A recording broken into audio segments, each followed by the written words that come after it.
You ever notice what interesting, fascinating people you meet in Death Valley? You ever notice that? Unbelievable. Well, our speaker's journey today from North Arlington, New Jersey to the Red Planet is nothing short of extraordinary. Armed with a BS in geobiology from Penn State, minors in astrobiology and marine science, and a PhD in geology from the University of Tennessee, go volunteers. She has carved a stellar path in planetary exploration. Her dissertation delved into the intricate rock fractures of Gale Crater, Mars, home of NASA's Curiosity rover. After grad school, she joined NASA's Jet Propulsion Laboratory, contributing to groundbreaking missions like mapping the Mars 2020 Perseverance rover's landing site and preparing its science operations, the team, through field exercises. Today, as a permanent JPL operations system engineer, she plays a vital role in Perseverance's operations and ambitious Mars sample return mission. Just engaged, she is celebrating a new chapter in life alongside her many adventures. When she's not exploring other planets, she embraces the Earth's beauty through running, hiking, camping, and visiting national parks, often accompanied by her fiance, her beloved dog, and close friends. And two different things, yeah. Her story is a testament. Ooh, somebody's angry. Her story is a testament to curiosity, exploration, and a passion for discovery that knows no bounds. So with that, let's have an astro exploratory welcome for Rachel Kronyak. Hopefully you all can hear me okay. Thank you so much, Buddy, and thank you all for tuning in. That was a really awesome introduction. So I'm really excited to be here today. Thank you for having me.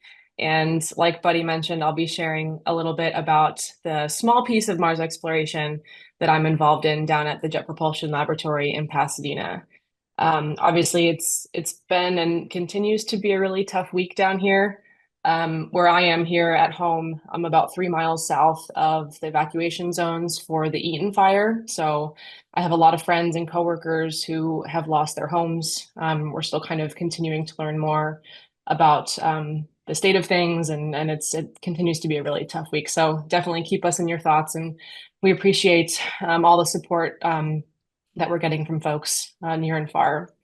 So that aside, I'm going to be talking about Mars today. So let me try to share my screen. Hopefully this works.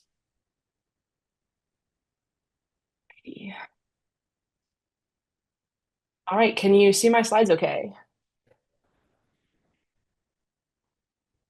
Hopefully that's a yes. So I'll just keep going. Let me know if there are any issues. Great. Okay, perfect. So I'm going to be talking about Mars today, but more specifically, sort of how we do science and how we operate on the surface of Mars with our Mars rovers, and even more specifically, what our latest and greatest Mars rover, Perseverance, which is pictured here, lovingly gazing down at a sample tube on the surface of Mars, what Perseverance has been up to over the last almost 4 years of operating on the surface of Mars. So I'll walk everybody here through why we should care about Mars exploration, how we got here, what we've been up to, and what steps Perseverance is currently taking towards sort of the next big thing in Mars exploration, which is actually bringing for the first time samples of the Martian surface, so rocks, soil, some atmosphere as well, samples of that stuff back to Earth for investigation, which has never been done before. So it's a really exciting time in Mars exploration, and I'm thrilled to be here, thrilled to tell you about what I do and how we do it. So just a couple of fun basic facts about Mars, just to sort of calibrate how Mars is different than our very warm and toasty Earth here that we're very used to. So a day on Mars is about 40 minutes longer than a day on Earth, which is pretty similar. It's different enough to be really annoying as an Earth operator of a Mars rover, though, because when you first land on Mars and you're working around the clock, your operations shift actually has to move 40 minutes later every day just to keep up with the Mars timeline and Mars schedule. So it's just annoying enough, but still very similar. A year on Mars is about 2 Earth years, so it takes about double the amount of time for Mars to orbit around the sun as it does for us, since it's further out in the solar system. In terms of size, Mars is about half the Earth's radius, so it's quite a bit smaller, and it has about a third of the gravity that we have here on Earth as a result. Now, that plays directly into some of the major differences when it comes to atmosphere and atmospheric pressure on the surface of Mars. So we're looking on Mars at about only 1% of the atmospheric pressure that we're used to here on Earth. So about 100 times less than the air that we breathe. And most of that air that you would breathe on Mars would be pretty unpleasant because it's mostly made of carbon dioxide. So it wouldn't be all that useful. We would really not be able to breathe any of that, and we'd have a very hard time with it if we were on Mars right now. We'd also be very cold because Mars doesn't have much of an atmosphere, really extreme temperature swings. So there are parts of Mars that get fairly warm for a couple of minutes at the equator during the summer. So we do see temperatures up to about 80 degrees Fahrenheit, but those are very short-lived. And we spend a lot more time on Mars being very cold. So the coldest temperatures, you're looking at something around minus 200 or so, with an average temperature sitting around minus 80 degrees Fahrenheit. So it's pretty darn cold on Mars. Some extra fun facts just to kind of set the scene as some more. So Mars has the largest volcano and largest mountain in the entire solar system. This is Olympus Mons that you see here on the left. And just to give you a sense of scale, which is kind of hard to get from this picture, Olympus Mons is 72,000 feet tall, which puts it about 2.5 times the height of Mount Everest. And it's about as wide as the state of Arizona, which is kind of hard to wrap your head around. And then on the right, we have the largest canyon in the solar system, which is a place called Valles Marineris. And this, for scale, is about 2,500 miles long, 120 miles wide, and over 23,000 feet deep. And so if you think about the Grand Canyon, if we're staying on the Arizona references here, that's about 10 times longer, 5 times deeper, and 20 times wider than the Grand Canyon. So pretty impressive stuff going on Mars, even though it's quite a bit smaller than our own planet here. Now, interest in Mars dates back as far and as long as people have been looking towards the night sky. And so this is a drawing and a sketch from the famous Italian astronomer Giovanni Schiaparelli from the 1870s, who noticed these peculiar lines and markings on the surface of Mars. And he famously used the word canali in Italian to describe some of these sort of linear features that he saw on the surface of Mars when he was looking into the night sky. And that was pretty poorly translated to English as canals, which, as you can imagine, led to some speculation about the presence of intelligent life on Mars, and the rest is really history. Now, the word canali is actually translated to channels. There was a little bit of lost in translation going on there that only fed the fuel of people thinking that there obviously had to be intelligent life on Mars to construct these massive structures. And so this was further mapped by Percival Lovell in the early 1900s. And he, as you can see here, kind of had similar drawings from Schiaparelli. And this sort of mirrored the idea that, of course, there's life on Mars. Of course, there are advanced cultures constructing these advanced structures on the surface. Mars does have some peculiar surface features. So I'll show a couple photos on the next slide to kind of help you calibrate what they were looking at and what they actually were seeing with today's technology. So it is quite different. But if we think back to the current state of the Martian surface, it's not the friendliest place. So as we talked through, the Martian atmosphere is very thin, not much surface pressure. So we don't believe that there's any long-lasting surface water on the surface of Mars at the current time. It's just not possible. It's too cold. The pressure is too low. If there is any water on the surface, it just will evaporate away into the atmosphere. But we don't always think that was the case. And so if we just take a look at what some instruments and cameras around the surface of Mars have showed us in the last handful of years here, we get a very different picture of the surface of Mars. And so looking at the top two photos, these are satellite images from some of our highest resolution orbital cameras that we have deployed around the surface of Mars that show us these really vast valley networks, river channels. On the right is what we think an ancient delta system. So really, really incredible and compelling evidence for ancient water on the surface of Mars, and quite a lot of it, we believe. And then if you look at the photos along the bottom row here, these are kind of the next closest level of investigation that we have with our rovers on Mars. And so starting on the left was a picture that was taken from the Opportunity rover some years ago. And if you look at the scale bar here, we've gone from 20 kilometers and the pictures up here and 2 kilometers on the picture on the right, down to a 1 centimeter scale bar. So our level of scale and our level of detail on the surface of Mars has come such a long way over the years. And the resolution on this photo in the lower left is just incredible. This was taken from the Opportunity rover. They had a camera on the robotic arm that they used to deploy and take pictures very close to the surface here. So the resolution is just really impressive and mind-blowing. And so these are what we call Mars blueberries. Not to be confused with the fruit that we're used to, but they do have some resemblance. And we actually think that these are what we call hematite concretions that are basically these little spheres of iron that form in the presence of liquid water. Moving along to the picture in the center here, this was taken from the Curiosity rover about 10 years ago. And this is a picture of what we call fluvial crossbeds. And so this is basically what is left behind as sediment is flowing along a riverbed. And you can kind of notice these arcuate features that you would see if you're walking around Death Valley. You see lots of this kind of stuff. So lots of evidence for the presence of liquid water in Mars's past. Now, the picture on the very right is an interesting one. If you look closely, sort of at the bottom half of the photo, you can see rover tire tracks, these sort of horizontal lines here. Those are the tire tracks of the Spirit rover, which was Opportunity's sister. And it's kind of a fortuitous story because Spirit actually lost control of one of its wheels at one point. And so it had 6 wheels. The back wheel was not functional. And so it was actually just sort of dragging along in the sand as it was driving along.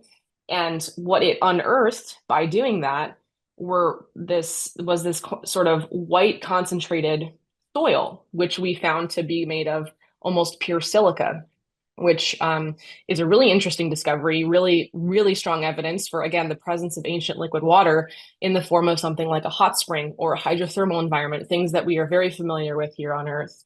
So taking a step, from, Schiaparelli and Lovell back, in the 18 and 1900s, this is what our view of Mars has evolved into. We know that Mars used to be a lot more friendly of a place than it is today, which of course leads us then to believe that there may have been environments that could have hosted life in Mars's past.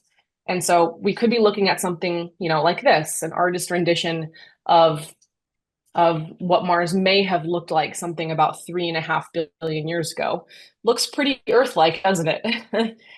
So this is kind of what has driven Mars exploration in the last several decades, is this hunt to find ancient habitable environments and places where, if there were life on Mars, where could we possibly find it?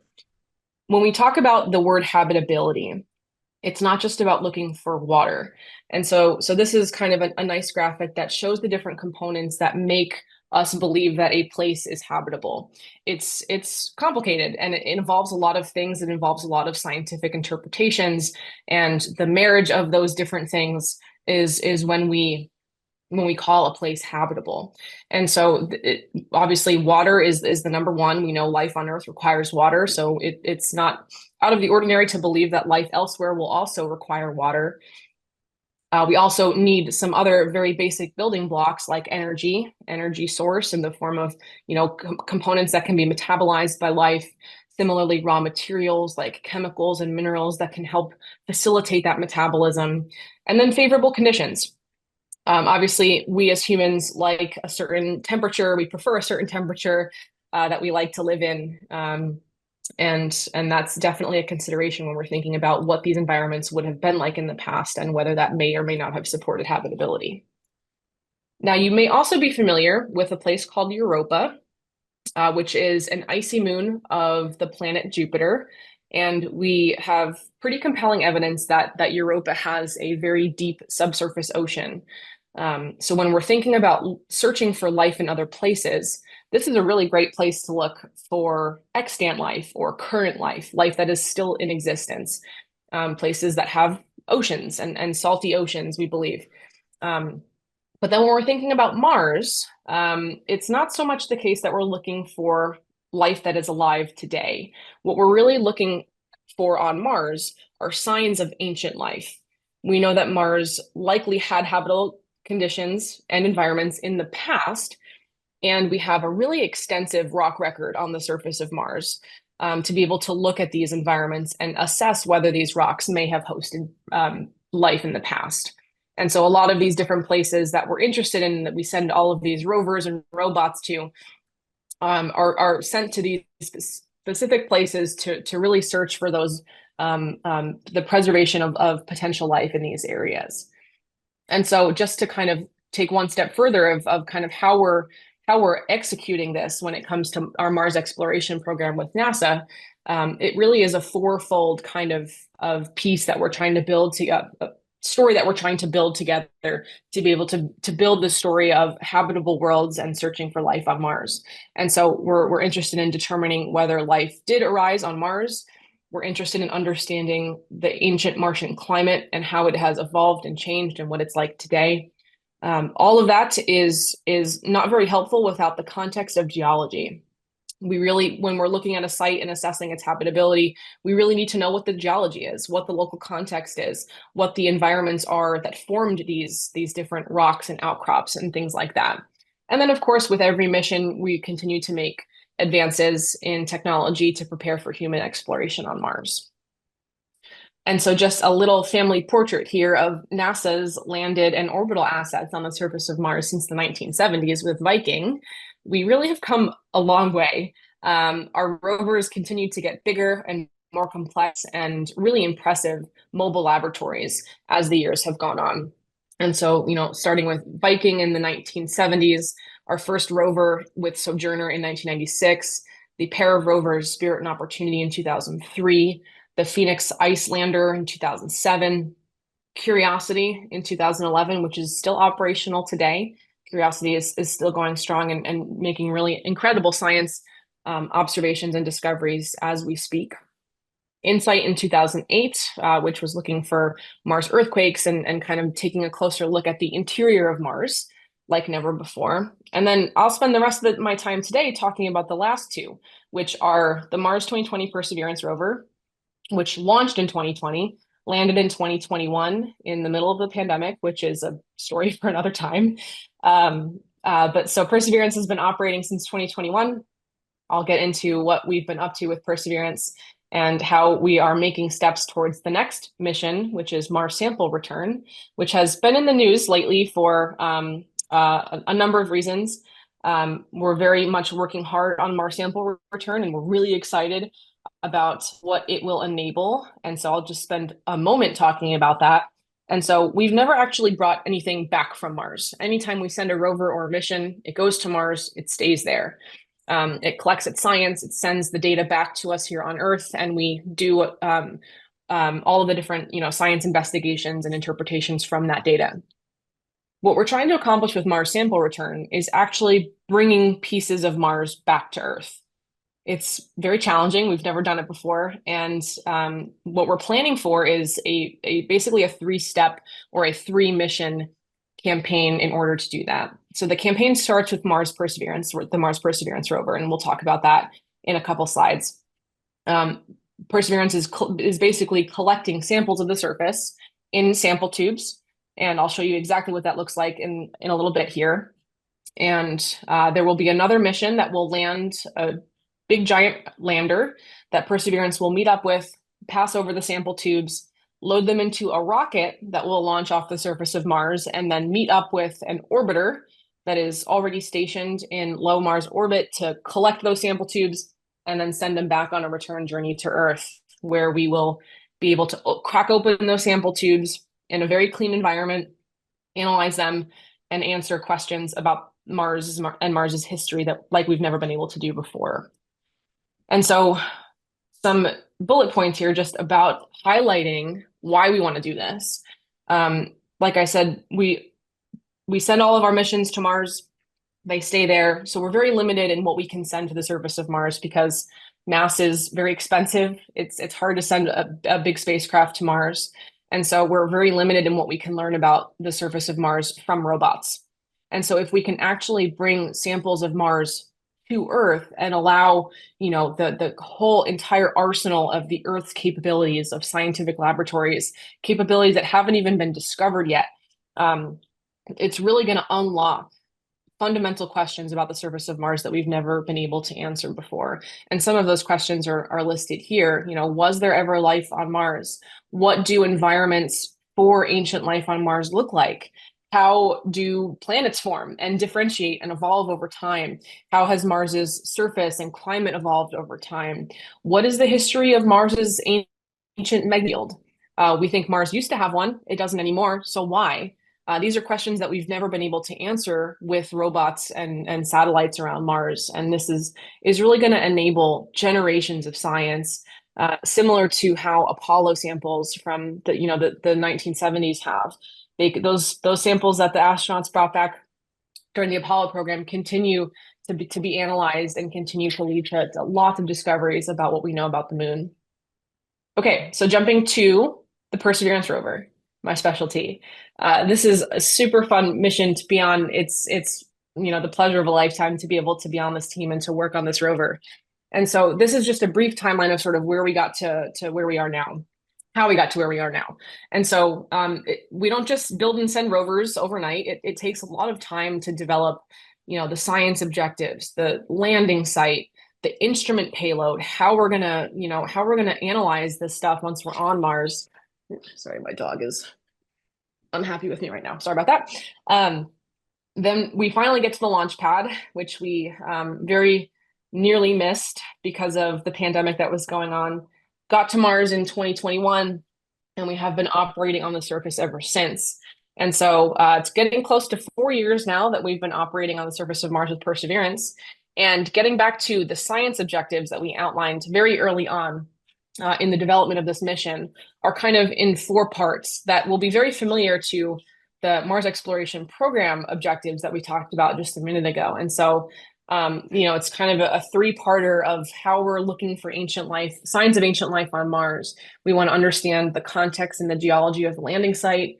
We want to actually investigate the rocks with our science payload, with our science instruments to search for signs of ancient life in those rocks using some of our instruments. And then we want to take that first step towards Mars sample return by collecting samples, and we're calling that sample caching here, collecting those samples, gathering complementary science data to go along with them so that once we get those back here on Earth, we know exactly where those samples came from. We have a wealth of science data already collected from Mars by Perseverance. So it's a really complementary set of objectives here. And then also prepare for humans. And if I have time at the end, we'll talk more about that part. So this is what Perseverance looks like. It looks very similar to our predecessor, Curiosity, in terms of size, but the science payload is totally different. And so this is just an outline of the different science instruments that we have on board the rover. We have a number of cameras. We have a radar instrument on our rear end. We have a number of instruments on the end of our robotic arm, which operates very similar to a human arm. It has a number of degrees of freedom. It has an elbow joint, a wrist joint, a shoulder joint, so we can move this arm in all sorts of orientations to really get up close and personal with the rocks around us and use our instruments, Sherlock and Watson, which are just great names. They're acronyms, of course, and I'm not gonna pain you all with what those acronyms are, but we love acronyms. Sherlock and Watson, and then we have another instrument called Pixel. And together these give us a really detailed look at the chemistry, the mineralogy, the texture, the details of the rocks around us. And then we also have a coring drill, which I'll get to in another couple slides, where we can actually drill into the surface of Mars and extract little rock cores. And these are our samples that we're collecting from our sample return. We also have a little sidekick with us, Ingenuity. I'm not going to spend a whole lot of time aside to say that Ingenuity has gone above and beyond, literally, everything we hoped she would do. And I think she did something like 72 flights over the first couple of years of our mission. Really just incredible stuff. And if you're interested in learning more about Ingenuity, highly recommend you visit NASA's website to check that out some more. Okay, and so thinking about collecting samples on the surface of Mars, we've actually started this with our very first rover, Sojourner, in a very different way. And so Sojourner did have a science instrument on it, on sort of the front end of it. You can kind of see it up against this rock here. And just for scale, Sojourner is about the size of a large microwave. So we've come a very far way with how large we're able, how big of a vehicle we're able to send to the surface of Mars successfully since the 90s. But Sojourner very much kicked us off by helping us understand what the chemistry of these rocks are on Mars. Then we got along to the Spirit and Opportunity rovers that had a little abrasion tool on it that was able to basically grind up the outer surface of the rock, get us an even closer look of fresh rock surfaces and what that chemistry looks like. And then Curiosity has very much paved the way for what we're doing with Perseverance. Curiosity also has a drill on it. It's not a coring drill, it's a powder drill. And so what it does is as it is grinding away the rock, it turns it basically into powder, which we are able to ingest into the rover's scientific instruments inside the belly of the rover and get something that looks like this sort of bottom rightmost picture, which is an X-ray diffraction chart here, which tells us very specifically what the mineralogy is of the rock. And we can extrapolate, are there any organics in the rock as well, and stuff like that with Curiosity. So all of this very much paved the way for what we're doing with Perseverance. And so with Perseverance, we can actually collect intact rock cores. And I don't know if you can really see my video still, but I have a 3D printed model of what these sample tubes look like. And the sample itself sits in the lower half of this, in sort of the bottom white part of this sample tube. So it's about the size of a piece of chalk, which is funny because when I go and talk to school children, they don't know what chalk is because they have whiteboards and screens and tablets and stuff like that. So I like to use the chalk analogy, but a lot of kids these days don't get it. But we're looking at about the size of a piece of chalk for the size of the samples that we're able to collect with Perseverance. And we have on board 43 sample tubes. We are using most of those for collection of samples. So 38 of them for rocks and what we call regolith, which is just like loose dust and sand and other material that we can collect with our drill. And then we also have allocated a couple of those, 5 of them, to what we call as witness tubes. So these are the exact same sample tubes, but instead of using them to collect actual Mars sample, they have these collection materials inside of them, things like aluminum foil and gold and a couple of other materials, to actually track and collect any contamination throughout the drilling and operations process. Because, we're looking for signs of ancient life in these rocks when we get them back to Earth. And it's a pretty extraordinary claim to say we found life on Mars. And so in order to make a claim like that, we're going to need extraordinary evidence. And so we need to be able to very conclusively prove to ourselves that we didn't just find Earth life in these Mars rocks that we brought with us. And so we are very careful to track contamination in these samples to make sure that what we find is actually Martian in origin.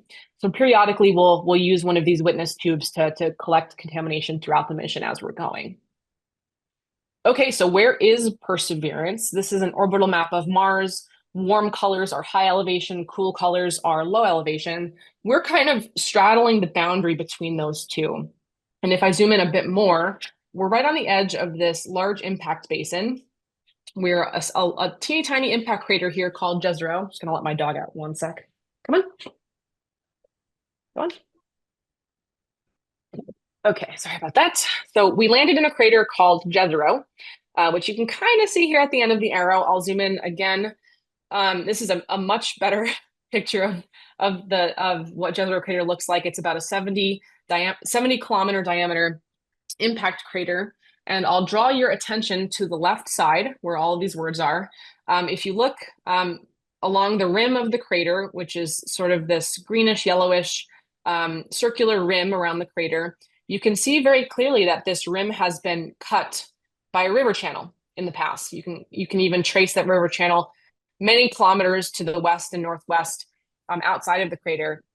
And then if you look just inside of the crater rim, you see this really interesting fan-shaped feature, which very early on in looking at Jezero Crater, before we even decided this was going to be our landing site, we believed that this is an ancient river delta, which deltas on Earth form in the exact same way as we think they did on Mars. You have a river that flows into a standing body of water, and it deposits sediment in the form of this fan-shaped feature that we know as a delta. And so this became a very, very appealing site as we were developing this spacecraft to look for signs of ancient life. This is the perfect spot to send it. And so taking even a closer look, this is a more oblique look at Jezero Crater. We think that this has the best preserved ancient lake and delta deposits on the surface of Mars. And it gives us a really interesting window into planetary evolution, because we believe the rocks here are incredibly ancient, 3.5 to 4 billion year old rocks. And so we think that this likely represents a diversity of habitable environments to choose from here with Perseverance. So this is our landing site. I'm going to briefly play this while I keep talking. This is photo and video that we took during landing. So this is all real. I remember being in the mission control area when we got this data down a day or two after landing, and it was just silence because our jaws were all on the floor. We were just absolutely stunned to see this footage. And I have goosebumps right now. I still get so excited to see this stuff. It feels like yesterday. Let me go to the next slide now. Okay, so this is where we ended up landing. The Octavia E. Butler landing site, who was an author from Pasadena, Octavia E. Butler. So we named the landing site after her. We landed just to the east of this delta feature. And so I think my next slide will show a little bit more detail. Okay, so what we do, how we operate science missions on Mars is we conduct what we call science campaigns. And so from a very high level, we say, okay, we know we're going to land somewhere around here. How are we going to basically section off our mission into different pieces? And what are we going to do during those different campaigns and those different pieces? And so we divvied up our landing site from a very broad scale and said, okay, we're gonna spend the first year of our mission investigating the area where we landed, which was the crater floor. Then we're going to move on to the front of this delta, or the fan, and investigate there. Then we're going to climb on top of the delta and do some investigating around there. And if you see this white trace, this is actually where we've driven. So this is exactly how we've been progressing along the mission so far. Once we finished up with the top of the delta, then we wanted to explore the interior crater margin. So this is what we call the margin campaign. And so these are the 4 science campaigns that we've been spending our time executing and operating over the last couple of years. And I'll spend a couple slides talking, or 1 slide per campaign. I'll keep it short. I know I'm running out of time here, so I'll try to be quick. But this is so exciting. I love this stuff. Okay, so we spent the first year looking at the crater floor. And if you remember a couple of minutes ago, I mentioned, how a delta forms by a river carrying sediment into a standing body of water. So we believe that Jezero Crater used to have an ancient lake. And so part of the science team on the mission believed that when we were investigating the crater floor, what we would find were lake deposits, sedimentary rocks, things like that. What we actually found instead were igneous rocks. So we found things that were deposited from lava flows or lava intrusions or lava lakes and what we call olivine cumulates. So things that form in igneous environments, not sedimentary environments, which was kind of a shock to a lot of us as we started investigating these areas. And so during the first year of the mission, we really investigated these rocks. We collected a number of samples. And if you're looking at the photos, the circular photos on the left-hand side, these are really cool pictures that we take every time we collect a sample into the sample tube. Before we put the seal and hermetically seal the sample tube, we have a camera that we can stick the sample tube up against and take a picture inside the sample tube to see what the sample looks like. Because otherwise we wouldn't really know what the sample looks like. So this gives us a really high resolution view of what the top of our sample core looks like. And so these are a handful of samples that we collected from the first formation that we call the Moz formation. We spent another handful of sample tubes on a nearby unit called the Seta Formation. And you can just see these gorgeous rock samples that we have on board Perseverance after executing the science campaign. And this gold looking photo is what a witness tube looks like. So it has this little contraption on the inside to help collect those contaminants as we're going along the mission here. So once we were done with the crater floor campaign, that took about a year of the first year or so of our mission. Then we made it to the Delta, or the fan, the Western fan. This was really our first taste with sedimentary environments. These are the rocks we came here to collect. And so we were just drooling over all of these images that we were taking as we got closer and as we started investigating these rocks. We've got a beautiful set of samples here that represent, a range of diverse sedimentary environments, from lakes and mudstones and sandstones, really samples that we're just so excited about. And we also collected a pair of regolith samples. These are sort of the two on the bottom left. You can see there's a lot more like sand and dust and dirt in there. And so that was actually, these two samples were actually collected from a little sand dune that we were driving past. And then a couple of witness tubes as well. Now, to take a little bit of a tangent on Mars sample return, as I mentioned earlier, Perseverance is basically the main delivery system for these samples to the next lander that will be coming to pick them up. Operating rovers on Mars is hard. You never know what's going to happen. There's always a lot of risk and uncertainty. And so we wanted to basically have a backup plan in the event that Perseverance is not able to deliver these sample tubes. And so what we constructed was what we call a sample depot. And so once we collected, a scientifically valuable set of samples, we decided that we were going to drop off 10 of those samples onto the surface of Mars at a place that's very benign. As you can see in front of the rover here, this is a very bland, flat area, great for other rovers to come and land and pick them up. And so we actually dropped 10 of our sample tubes off in this area. And I'll show the next slide kind of what that looked like. We wanted to drop off basically a minimal viable set of sample tubes that if something happens to Perseverance, Mars sample return is still viable. We can still visit this site, bring those samples back home. It's not the best set of samples. Perseverance has a lot more samples on board. So obviously that's the higher priority, but we basically covered our bases here with a backup cache of samples at this place called the Three Forks Sample Depot. And these are the samples that we dropped off there. So still a little bit of everything, a little bit of our igneous rocks, a little bit of our sedimentary rocks, a witness tube, an atmospheric tube. So a little bit of everything still represented in there. Now, once we left that area and got off of the delta that we were exploring, we explored the crater margin, which there's actually still quite a bit of uncertainty and a little bit of arguments and healthy arguments going on amongst the science team over what the heck this area is, this crater margin. Some people hypothesize that it could be a sedimentary lake margin. So it could basically represent a beach environment that was the shore of ancient Lake Jezero. Other people think it might be igneous in origin. It could be a widespread volcanic ash. We really don't know what this unit is, and we've been exploring it for quite some time. It's very difficult to make these kinds of observations and interpretations with the data that we have from the rover. In any case, though, we still collected a number of samples, really exciting samples from the margin unit.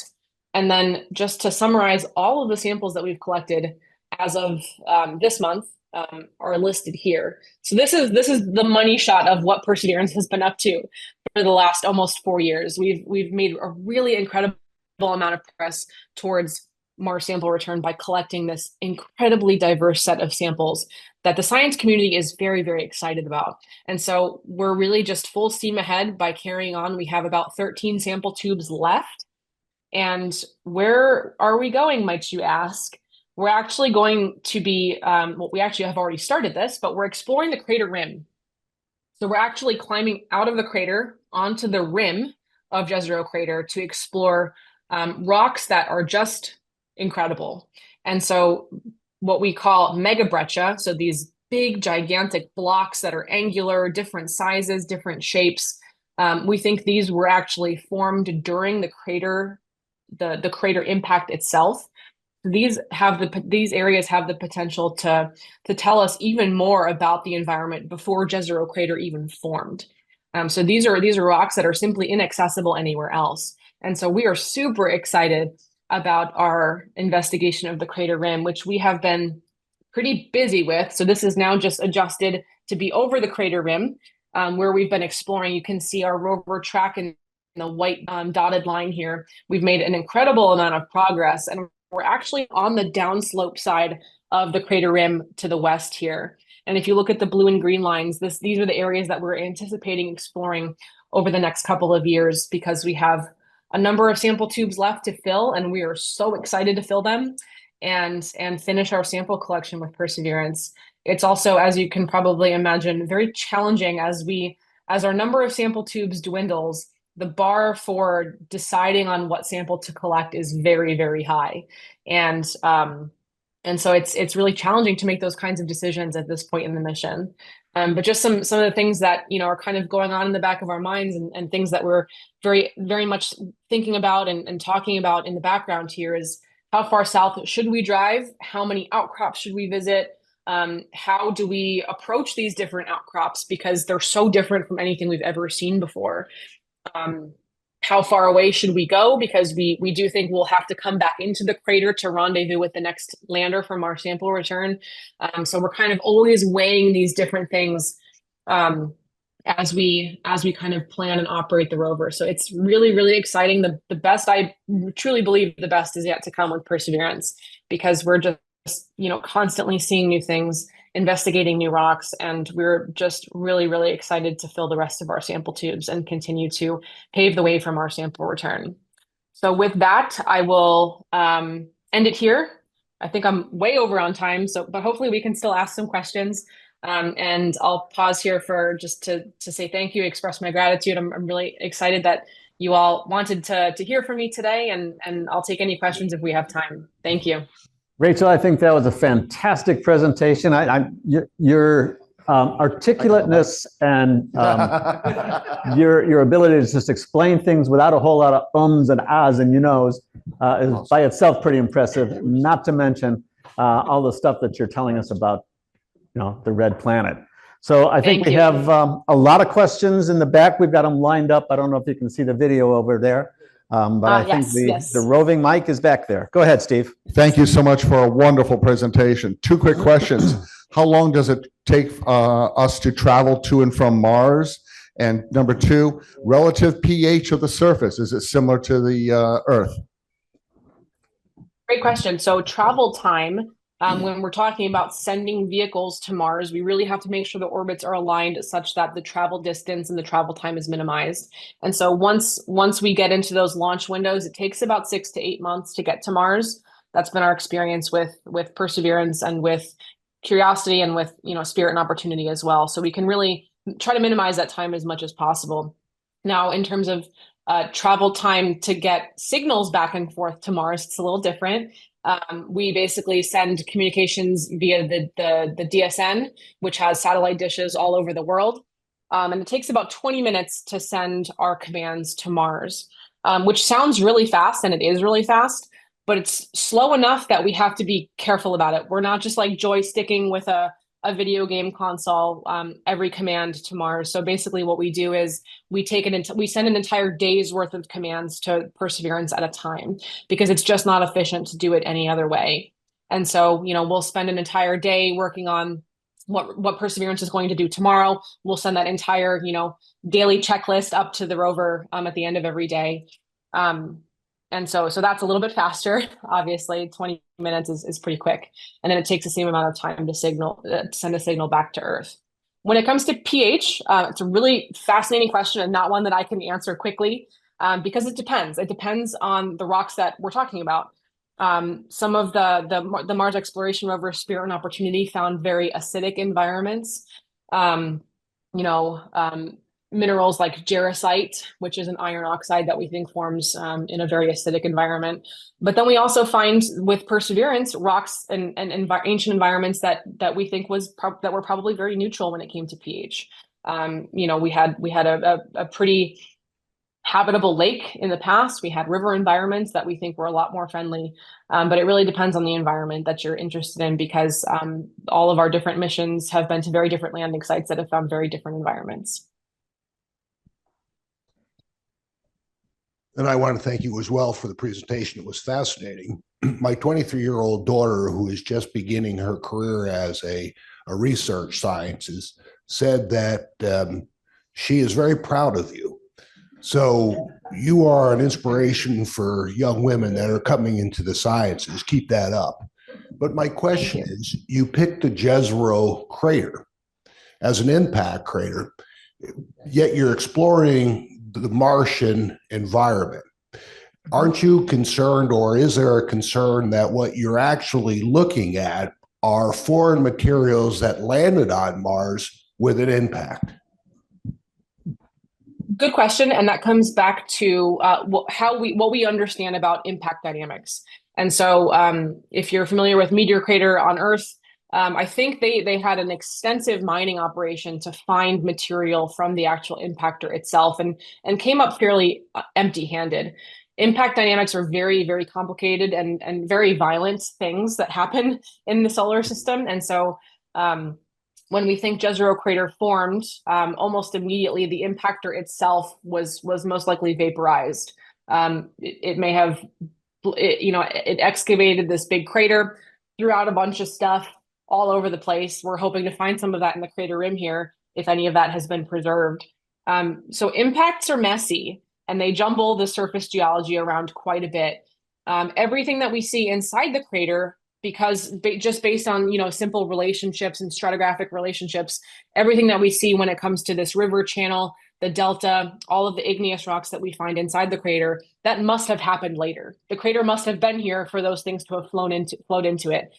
So it's very interesting to kind of put this timeline of events together as we're exploring with Perseverance, because we are very interested in time. We can build this relative timing, like this was older than this based on the geologic relationships, what's on top of what.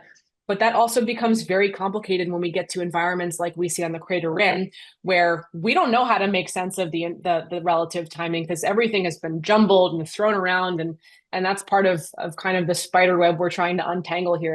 It gets really complicated, but it's something that we're very much interested in trying to untangle. Again, thank you so much, Rachel. We are launching Rotary Speaks, which means this program, with Rachel's permission, is going to be available to Rotary clubs worldwide. I can't imagine a program that would be of more, let's say, of a more global focus than Mars. So thank you, Rachel, and I hope it's okay with you. We put this so it might be seen by 1.4 million Rotarians around the world. I hope you don't mind that. And one of our 7 areas of focus: education, exploration, this stuff. So great. But my question is this. I'm surprised that you're surprised that you found evidence of igneous rocks in that area. I would have thought that would be the first thing you'd see, because it's volcanoes galore all over Mars, even within the impact crater. So thank you again. Yeah, no, that's a really good point, buddy. I'm glad you brought that up, because very early on in our exploration of Mars, we found that Mars is very much an igneous planet. We talked about Olympus Mons, the largest volcano and mountain in the solar system. Everything we know about Mars from early on showed that it was very much an igneous volcanic place. If you just look at any photo of the surface of Mars from a global scale, you'll see tons of volcanoes. But the more we started to learn about Mars from landed vehicles like rovers, landers, even our satellite missions that have, with great detail, mapped the surface of Mars, that view has kind of evolved, because we started to see, I showed earlier the channel networks, the valley networks, the river channels, the lakes, the deltas. We started to see evidence that also suggested sedimentary environments on Mars. And as our view of Mars and our exploration of Mars has evolved towards looking for signs of ancient life, we kind of need sedimentary environments to be able to do that. And those are definitely the targets of where we think environments were most habitable on Mars. And so if you're ever interested in doing a deep dive of how we choose landing sites for rovers, it gets pretty dramatic, because people spend their entire careers looking at individual sites like this. And there were a number of other sites that were in contention for the Perseverance rover, but they all focused around the mission objectives, which were to search for signs of ancient life. So we knew we wanted to go to a place that had a really high habitability potential, a really high potential to preserve signs of ancient life if it were ever here. And so we chose Jezreel Crater because we thought from orbit it had this wealth and diversity of sedimentary environments like river channels, deltas. We know that there must have been a lake in Jezreel Crater because we see this delta, and we actually see an outlet channel on the eastern side of Jezreel Crater. So we know that the lake was full enough to actually spill out over the top. And so we had pretty compelling evidence that what we would find is sedimentary environments. So it still was kind of a shock when we got there and we were like, oh, shoot, there's lava flows here. How did that happen? And when did that happen? And what's the relationship between that and the other sedimentary environments are here? So we like to say on the mission, Mars is gonna Mars. Like Mars is always throwing us curveballs, and we think we know, but we never know.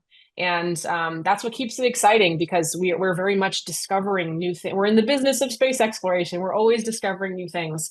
And it's really, it's just so exciting to be able to have, you know, a job like this where I get to see new pictures of Mars for the first time every day that I come in.